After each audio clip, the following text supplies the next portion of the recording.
পুত্ৰবোৱাৰীৰ বিৰুদ্ধে আৰক্ষী থানাত গোচৰ এগৰাকী বৃদ্ধাৰ 11 লেচা মাটিৰ বাবে লংকাৰ ৰেণুবালা বাউল নামৰ অসতীপৰ বৃদ্ধাগৰাকীক 3গৰাকী পুত্ৰ বোৱাৰীয়ে অত্যাচাৰ চলোৱাৰ গুৰুতৰ অভিযোগ উত্থাপন হৈছে।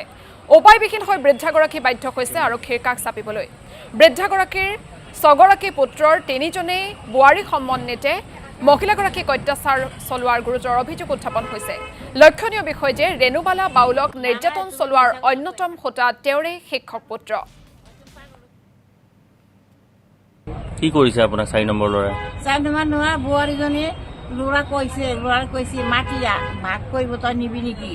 না মই নালাগে ইয়াতে আহোঁ না মানা কৈ যাইব না। এতিয়া হনে বৈছে বোৱাৰীৰ জোৰে সিহঁতক মাতি আমাৰ লাগে খানা বোৱা কিছু জানা মাৰে আপোনাক একো খাবলৈ নিদিয়ে কিছু নিদিয়ে টাকাও পইচা কিছু নিদিয়ে। যা বোৱাৰী কয় যাম না আমি এইখানে তুই যা কৈ যাবি তই বাধ্যনি খেদামো।